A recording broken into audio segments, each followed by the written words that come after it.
তোমাদের আগে একটা ভিডিও ক্লিপ দেখাচ্ছি, একবার জাস্ট দেখো ভিডিওটা। পকেট পরোটা, লেখক রাজুদা। হ্যাঁ, हे प्रभु हे प्रभु, हे हरि राम कृष्ण जगन्नाथ प्रेमानंद, ये क्या हुआ? गलाव में पानी आ गया।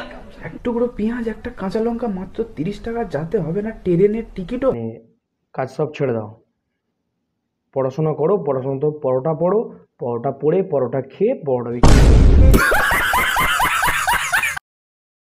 সবই বুঝলাম, একটা মানুষ খুব কষ্ট করে ইনকাম করছে, নিজের সংসার সামলাচ্ছে, সেটা খুবই ভালো কথা। তবে এটা কবিতাতে মানে